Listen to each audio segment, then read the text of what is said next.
Então, esse vídeo é para falar do cancelamento do Till Lindemann, do Rammstein, tanto para quem não tem a menor ideia do que está acontecendo, quanto para pessoas que têm alguma noção do que está acontecendo, mas estão só informadas por Twitter ou por título de notícia.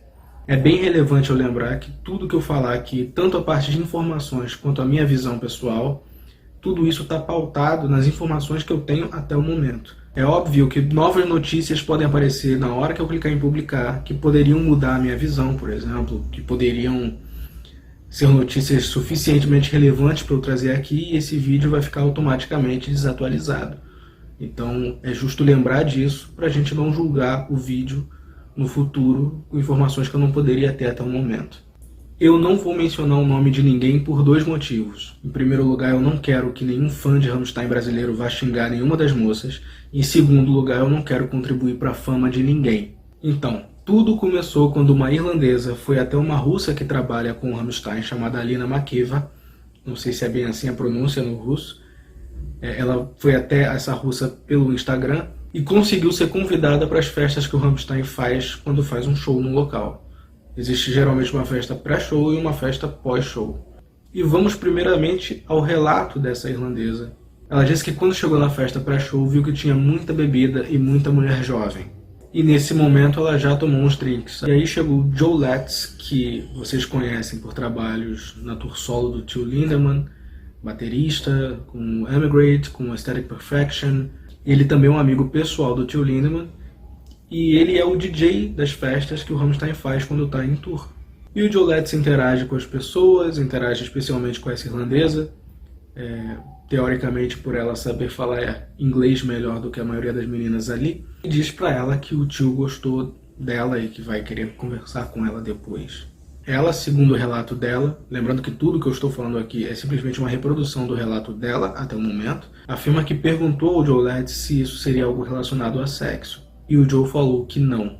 E aí aparece Till Lindemann na festa e oferece bebida para as mulheres ali. Ele bebe junto. E a moça irlandesa também bebe. E é a partir daí que começa a polêmica, porque ela afirma que teria se sentido um pouco alterada a partir desse momento, que as memórias dela começam a ficar esquisitas, etc. E, portanto, ela supõe que pode ter sido dopada por essa bebida oferecida pelo tio. Bom, o tempo passa e o show começa, e no meio do show existe um momento em que o Richard Kruspe toca uma remix de Deutschland, e a banda fica inteira numa performance ali, menos o tio, e o tio, portanto, acaba tendo os momentos de descanso. E nesse momento de descanso que o tio tem durante o show, o Joe Letts aparece para convidar essa irlandesa a ir para uma salinha embaixo do palco com o Lindemann. Segundo ela vai receosa, e já chega falando pro tio, olha, eu não quero sexo. Eu só faço sexo com pessoas que são mais íntimas a mim, etc. O tio fica frustrado com a situação e, pelo que eu entendi do relato dela, ele fica pistola com o Joe Letts. E diz, mas o Joe falou que você queria. Ele não toca nela e aceita que ela não quer. Till Lindemann pede para ela esperar um pouco na sala, depois ela sai e volta para curtir o show. Existem vídeos no Twitter dela aproveitando Zona, por exemplo, que é uma música que acontece depois de Deutschland, portanto depois dessa situação toda. Posteriormente ela diz vomitar e piorar em relação ao mal-estar depois da bebida. E aí ela volta pro hotel, e só lá ela percebe uma lesão que tinha no corpo dela. Lesão essa que ela não lembra como apareceu. Então, essa parte que eu falei até agora foi muito divulgada pela imprensa, por grupos militantes e está muito presente no Twitter. Se você está informado sobre isso, provavelmente você ouviu alguma coisa sobre esse assunto. E aí virou um escarcéu na internet. Como sempre acontece em casos semelhantes, as pessoas tiram conclusões precipitadas e resolvem botar a mão no fogo por alguém que não conhecem. Seja o tio, seja a moça irlandesa. E além de tirar conclusões precipitadas, se agarram emocionalmente a essas conclusões e não soltam mais. Mesmo quando não tem elementos suficientes para justificar essas conclusões. E um dos motivos que eu tenho para fazer esse vídeo é apresentar elementos que não estão sendo divulgados pela imprensa e nem por esses grupos militantes. Elementos que são relevantes para tirar conclusões sobre esse caso. Em primeiro lugar, a moça irlandesa fez um teste para detectar drogas no organismo dela. O teste deu negativo. Em segundo lugar, o Instituto Médico Legal do Hospital Universitário de Köln analisou as lesões que ela apresentou. e o resultado foi de que aquilo provavelmente foi proveniente de um acidente. Ela, portanto, não apresentou absolutamente nenhuma prova de que foi vítima de um crime e muito menos de que o autor desse crime seria Till Lindemann. E, na verdade, os únicos elementos materiais que ela apresentou nesse caso inteiro acabam indo contra as suposições que ela fez. E eu digo suposições porque ela própria diz que não lembra como aconteceram as lesões. Então temos aqui um caso em que absolutamente nada foi apresentado além de um relato de uma pessoa que supõe que foi dopada e que talvez quem a dopou possa ter sido Till Lindemann, dentro de uma festa com várias outras pessoas. Vale considerar também que o Rammstein usa bebidas com teor alcoólico altíssimo. A polícia local olhou para o caso e, entendendo que não haviam elementos sequer para justificar a continuidade disso, defendeu encerrá-lo. Depois disso, o Ministério Público local entendeu exatamente a mesma coisa e optou por arquivar o caso. O caso agora está arquivado.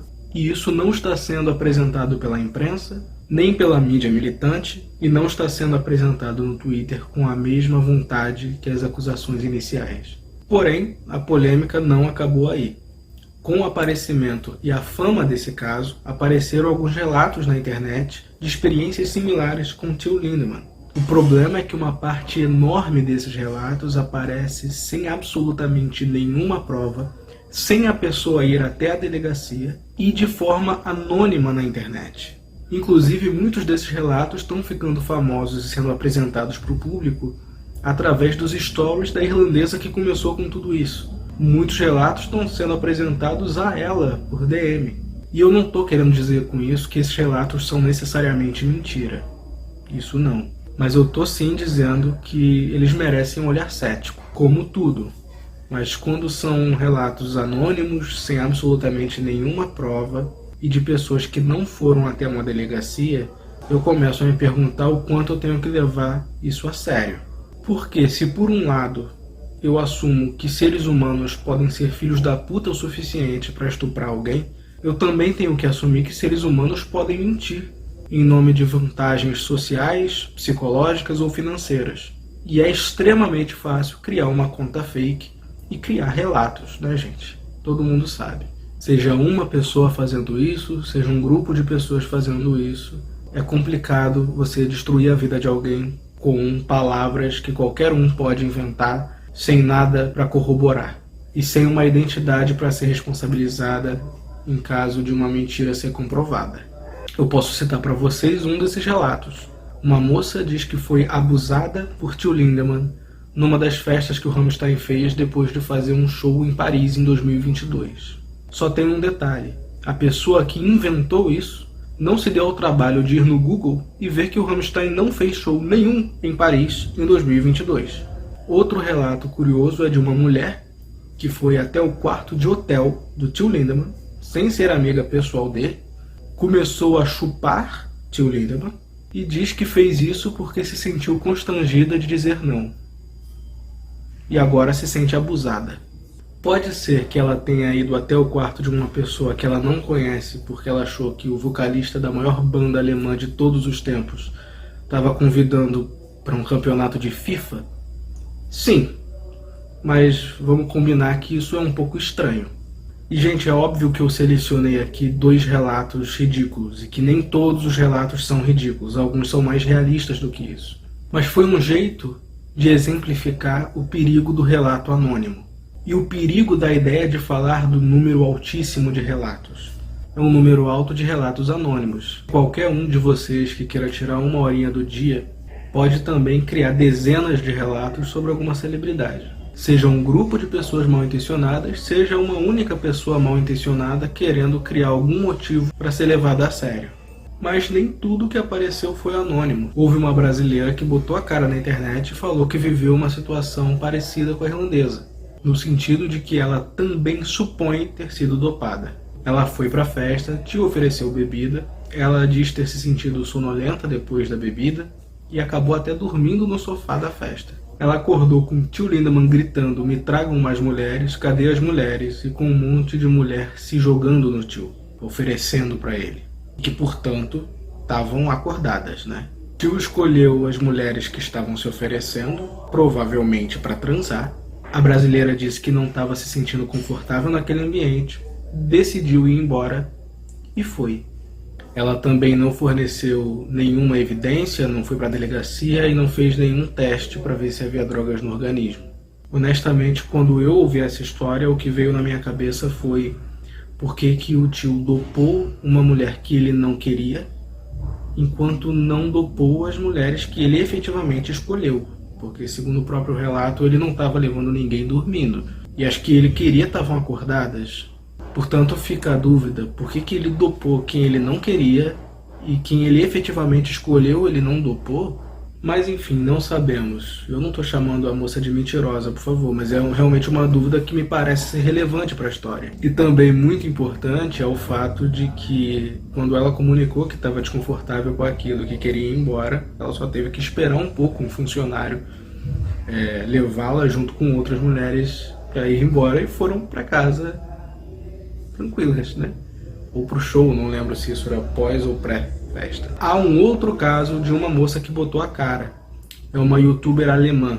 Ela também vai até a festa e é levada para um local com outras mulheres. Ela percebe que aquilo teria alguma relação com sexo e fica desconfortável. Ela começa a fazer perguntas para a Alina, aquela russa do início, e a Alina oferece bebida para ela. Depois do caso da irlandesa, ela imagina que talvez aquela bebida pudesse estar com alguma coisa dentro, talvez fosse uma tentativa de dopá-la ou de drogá-la, mas é aquilo, né? Talvez. Quem sabe? Ela então, não se sentindo confortável com aquele ambiente, decide sair dali, sem ser forçada a nada, assim como a brasileira e a irlandesa. A relevância desse caso da youtuber alemã é que, principalmente a partir dele, o possível cancelamento deixa de ser sobre o possível crime e passa a ganhar mais dois tentáculos, a obra artística do tio Lindemann e os costumes pessoais dele. E quando eu digo costumes pessoais, eu estou falando de coisas dentro da legalidade. Afinal, nenhuma prova foi apresentada. A própria irlandesa falou abertamente no Twitter que tio Lindemann nunca tocou nela. Talvez pela falta de elementos materiais, as pessoas começaram a vasculhar a obra de tio Lindemann procurando temas como abuso de mulheres. E obviamente encontraram. E agora estão explorando isso na internet, ignorando completamente o fato de que uma das características principais da obra de tio Lindemann é usar um eu lírico em primeira pessoa, e que geralmente até comete crimes. Se um poema sobre um homem que dopa mulheres e abusa delas sexualmente é uma prova de que tio Lindemann faz isso pessoalmente, então ele tem que ser preso por canibalismo também, por exemplo, já que escreveu Mein Teil. E se a gente levar isso a sério, ele vai zerar o Código Penal alemão, porque tem muito crime nas obras dele. Mas sejamos honestos, qualquer pessoa que conhece minimamente a obra artística de tio Lindemann sabe que um poema sobre um homem que abusa de mulheres não prova mais que ele é culpado de um crime do que Hallelujah prova que ele é um padre pedófilo. Os canceladores estão inclusive problematizando sexo consensual com ele. Pela idade dele, por ele ser um rockstar, por ele ser rico, estão dizendo que isso por si só já impede o consenso com uma fã na faixa dos 20 anos, por exemplo. E empresas estão querendo se afastar do Rammstein. Um caso curioso é do diretor de uma empresa que trabalhava na montagem de palcos do Rammstein. Trabalhava porque parou de trabalhar agora que está dando problema. Ele falou que ele tinha consciência da existência de uma salinha embaixo do palco chamada de Suckbox. Pelo nome vocês já sabem o que acontecia na salinha. E ele, que sempre soube da existência dessa sala, só passou a se indignar moralmente com isso depois que isso virou motivo de cancelamento. Porque ele próprio diz que sabia da existência disso desde antes e nunca ficou tão indignado assim quando estava dando lucro financeiro para a empresa. E isso acontece mesmo, gente. O próprio tio Lindemann já botou no telão do show dele um vídeo com mulheres fazendo sexo, inclusive oral, com ele, dentro de uma salinha embaixo do palco do Rammstein durante Deutschland. Isso acontece sim. A questão é, elas me pareciam no vídeo impressionantemente acordadas e parecia bastante consensual. E lembrando que gostar de sexo não é crime e fazer orgias não é crime, e a única coisa que importa nesse cancelamento é se ele estava dopando mulheres ou não, coisa da qual não há nenhuma prova até o momento. E dentro desse contexto que eu estou dando para vocês, de Till Lindemann sendo cancelado sem absolutamente nenhuma prova de que ele cometeu qualquer crime, tanto ele quanto a banda Rammstein vem sofrendo inúmeras penas, mesmo sem sequer uma investigação concluída. O caso na Lituânia caiu, está arquivado, e existe um caso aberto pelo Ministério Público de Berlim por conta dos relatos anônimos. Até agora, nada apareceu. Já são vários contratos perdidos pela banda Rammstein, vários produtos relacionados a ele saindo de catálogo. A publicação de um dos livros de poesia do Rammstein está, por enquanto, cancelada. A do próximo livro também não está rolando. Ele fez propagandas para a empresa de pôquer e de relógio e essas propagandas estão canceladas também. O programa de rádio que Flake tinha na Radio 1 também está suspenso. O escritório dos advogados do Till está sendo atacado na internet com avaliações negativas. A vidraça da loja do Rammstein foi apedrejada. O departamento de marketing da Universal, que é o principal contrato que o Rammstein tem e o responsável pelas gravações deles, anunciou que vai parar de trabalhar com a banda até tudo se resolver. Se esse tudo se resolver significar até o fim das investigações em Berlim, pode demorar anos e pode ser que não saia nada. Schneider foi visto se emocionando no palco.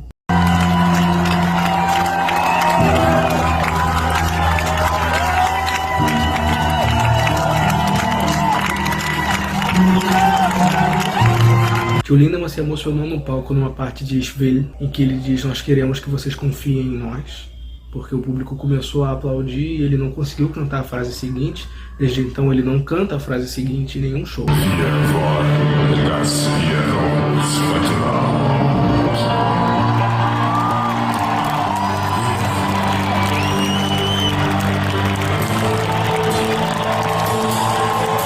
E na cidade de Berna, quando eles foram fazer um show, havia um protesto com gente chamando Till de estuprador. Lembrando que em nenhum dos relatos de pessoas que botaram a cara, ninguém falou que Till tocou nessas pessoas. Ninguém.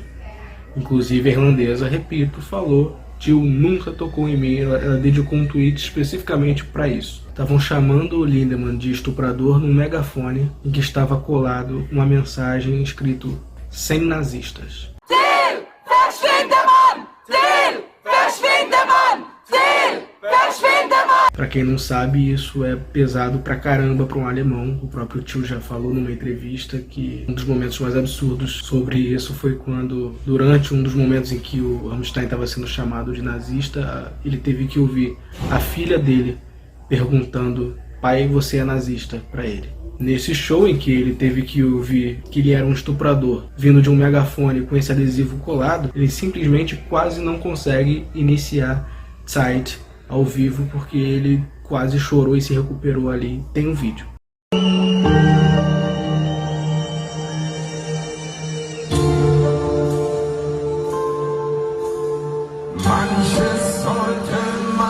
Mas para as pessoas que estão realmente se importando com a verdade e não estão usando a situação para o próprio ego, me parece que a atitude mais válida é não botar a mão no fogo por ninguém e realmente levar a sério a presunção de inocência. Não condenar ninguém até que se prove o contrário e não tratar ninguém como condenado até que se prove o contrário. Porque não adianta de nada não condenar só burocraticamente, mas tratar como criminoso. E lembremos, se você sabe que o ser humano é capaz de estuprar, e é mesmo, não se faça de bobo fingindo que não sabe que ele também é capaz de mentir.